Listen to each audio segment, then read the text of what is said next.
kusema zaidi ya kwamba msimu huu umekuwa ni mgumu kwetu, msimu huu umekuwa ni msimu mbaya kwetu. Yale ambayo tulizoea kufanya kwenye michuano ya kimataifa, safari hii tumeshindwa kufanya. Umekuwa ni msimu ambao ndani yake umekuwa na pressure kubwa, maumivu mengi, lakini ndio mpira wa miguu. Tumefanikiwa kufuzu kwenda hatua ya robo finali kwa misimu 7 mfululizo. Msimu huu umeshindikana, ni mambo ya kawaida kwenye mpira wa miguu. Kuna wakati lazima uanguke ili ujipange upya na urejee kuwa bora zaidi. Kwa hiyo msimu huu tukubali kwamba hatakuwa sawa sawa.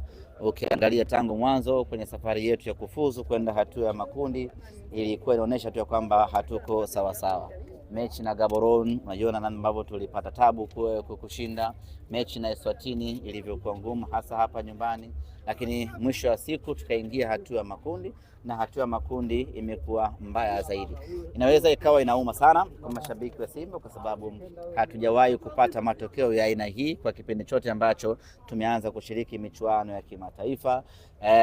Tumepata alama moja katika michezo mingi. Kitu kizuri kimefanyika, lakini kupata matokeo mazuri ndio imekuwa changamoto. Katika mchezo leo ambao tulikuwa tunaamini kabisa mnyama anakwenda kuamkia hapa, na dakika 45 za kipindi cha kwanza kila mtu alikuwa na furaha kubwa, lakini baadaye shilingi ikageuka na magoli mawili yakarudi, na ndoto ya mnyama kuendelea tena na michuano ya kimataifa msimu huu imekuwa ni ngumu. Mimi niwaombe mashabiki wa Simba, inauma, inakera, si matokeo ya kupendeza na si matokeo ya sifa kwa Simba Sports Club, lakini hatuna budi kuyapokea na tujipange sasa kwa ajili ya msimu unaokuja. Lakini kubwa zaidi, nguvu yetu kubwa tuielekeze katika michuano ya ndani, kwa maana ya ligi kuu ya NBC pamoja na Azam Sports Federation. Bado kuna nafasi kubwa katika mashindano haya, na tusitumie nguvu kubwa ama muda mwingi kuanza kutukanana na kulaumiana kipindi hiki. Yalotokea yametokea, hakuna ambacho kinaweza kubadilika wala kurudi nyuma tena. Tumeshapoteza nafasi ya kwenda hatua inayofuata, tumeshapoteza michezo takriban yote ambayo tumecheza. Kwa hiyo hata tukisema tulaumiane, tuseme fulani mbaya, fulani hafai, hakuna kinachoweza kubadilika. Pointi yetu moja haiwezi kuongezeka tukawa na 2 ama 3 kwa kutukanana ama kulaumiana. Tukubali tu ya kwamba misimu iliyopita sisi Simba tulikuwa tunafuzu na tulikuwa ni wana Simba sisi, na msimu huu tumeshindwa kufuzu, ni sisi Simba tumeshindwa kufuzu. Maana yake ni kwamba Simba iliyokuwa inafuzu ni ya kwetu, na Simba hii ambayo imeshindwa kufuzu vile vile ni ya kwetu. Simba ile ambayo ilikuwa inashindwa kufuzu ni Simba ya mashabiki, wanachama na viongozi. Simba hii ambayo imeshindwa kufuzu isibaki kuwa ni Simba ya viongozi peke yake. Simba hii iliyoshindwa kufuzu safari hii ni Simba yetu wote, viongozi, mashabiki pamoja na wanachama. Tunakwenda kujiangalia tumeanguka wapi msimu huu, tunajipanga kuelekea msimu unaokuja, na wana Simba wanakumbuka hizi nyakati huwa ni za kawaida na zinapita. Kuna msimu tulicheza robo finali ya CAF, msimu uliokuja tulishindwa hata kufuzu kwenda hatua ya makundi, tukatolewa na UD Songo, lakini tukarejea, tukajipanga, na baada hapo ikabaki kuwa historia. Kwa hiyo msimu huu tumeshindwa kwenda robo finali, tutulie wana Simba, tujipange msimu ujao twende tukapigania nafasi yetu. Kwanza tuhakikishe tunapigania nafasi ya kushiriki michuano ya kimataifa mwakani, hilo ni jambo la kwanza. Lakini la pili, bado tuna nafasi kubwa kwenye ligi ya ndani, kwa maana mashindano ambayo yamebakia mkononi mwetu hivi sasa. Kwako binafsi unadhani nini kimekosekana hii leo, kwa sababu kwa pia umekwisha sema kwamba mwangaza umeanza kuonekana? Sababu naweza nisijue, lakini niseme tu kwamba haikuwa riziki. Kipindi cha kwanza tulikuwa bora, tukafanya kila kinachowezekana, tukapata matokeo mazuri, ghafla shilingi ikageuka. Kuna wakati unaweza kushindwa kuelezea kwa nini imekuwa vile, lakini niseme tu kwamba msimu huu in general umekuwa ni msimu mgumu na umekuwa ni msimu mbaya kweli kweli kwetu wana Simba. Hii inaleta taswira gani ukiangalia mwaka jana mlifika finali shirikisho na mlikuwa mkiishia robo finali, kwa ukubwa mlikuwa nao mnaishia hatua makundi mwaka huu. Ni taswira gani inaleta? Ni kwenda kujipanga.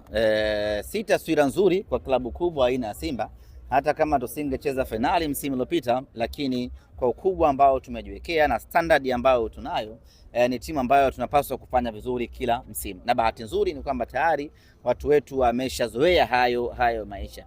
Kinachowatesa mashabiki wa Simba hii leo sio kushindwa kufuzu ama kitu gani, kinachowatesa ni mazoea. Tumeshazoea mechi kama hii, Mwarabu anakaa atake asitake na mnyama anakwenda robo finali. Hayo maisha msimu huu hayapo. Tumeshindwa kumfunga kila ambaye amekuja mbele yetu, hasa tunapokuwa katika uwanja Benjamin Mkapa. Sasa hayo tunakubaliana nayo ya kwamba msimu huu mambo yamekuwa mabaya. Tunakwenda kujipanga kwa ajili ya msimu unaokuja. Haininyong'onyeshi kwa sababu ninafahamu huu ndio mpira wa miguu. Wakati tunafuzu nilikuwa ndani ya Simba, tukafuzu ama tumefuzu miaka 4 mfululizo nikiwa Simba Sports Club. Hii leo tumeshindwa kufuzu, haiwezi kuninyong'onyesha kwa sababu mwisho siku mpaji ni Mungu. Ametupa robo finali 4, safari hii hajatupa robo finali 4. Hatuwezi kuanza kusononeka na kusikitika kwa sababu wakati sisi tunafuzu kuna watu walikuwa hawafuzu. Wakati sisi tunacheka kuna watu walikuwa wanalia. Kwa hiyo ni wakati wetu kulia na wengine wanacheka. Tunajipanga mwakani tukacheke tukiwa na Simba Sports Club. Wewe uko Simba kwa miaka 4 sasa hivi na Simba ilikuwa ikifuzu kwenda robo finali. Yani kweli yake ni robo finali kiasi kwamba tutatoa matokeo mwaka robo. Ilikuwa ni ukiingia makundi tu Simba kulikuwa robo finali kitu cha kawaida. Sasa hivi kuna watu mashabiki wengi wanalalamika labda kuna kitu kiko ndani sawa au vipi? Kuna nini ambacho kinaendelea Simba Sports hapa pengine tuanje sijui au tunapelekea timu kutokana na vizuri? Kwanza lazima ieleweke. Timu ikifanya vibaya haimaanishi kuna shida ya uongozi. Hiyo lazima mentality mashabiki waiondoe kwamba kuna wakati unazidiwa tu.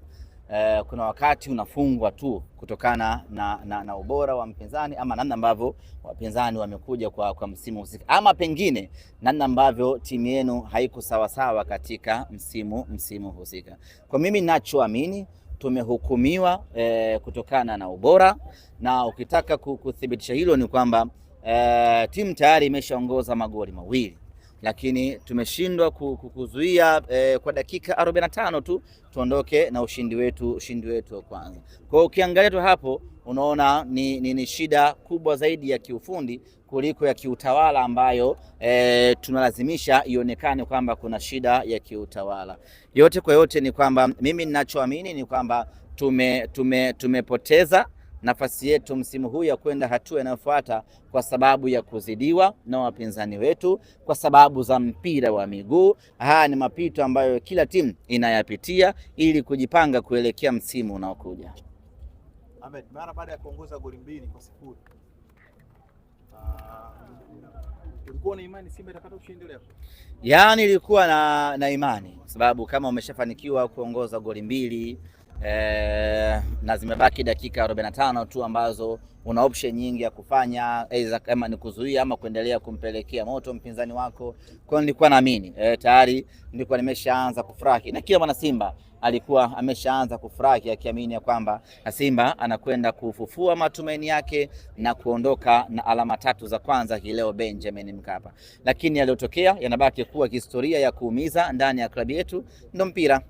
Na Simba imeonekana ikicheza vizuri sana kipindi cha kwanza, lakini walipokuja kipindi cha pili ikaonekana imeleta mabadiliko makubwa sana na kuwapelekea wapinzani kumiliki ball position na kupata sare ya bao 2. Nadhani mabadiliko yaliyotokea kwa Yusuf Kagoma baada ya kuumia pamoja na Wilson Nangu kwa namna moja ama nyingine yalidhoofisha timu yetu. Kila mmoja nafahamu upambanaji wa Kagoma hasa kwenye eneo la kiungo, lakini vile upambanaji wa Wilson Nangu hasa kwenye eneo la backline.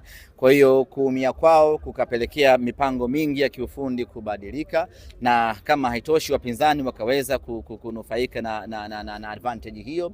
Lakini goli ambalo amesababisha Alassane Kante lilimkata kabisa na kumuondoa mchezoni, na akaomba kufanywa mabadiliko. Maana yake ni kwamba alishindwa kabisa kuhimili pressure ambayo ilikuwa inamkabili. Baada pale kila kitu ndani ya timu ikabadilika na wapinzani wakano.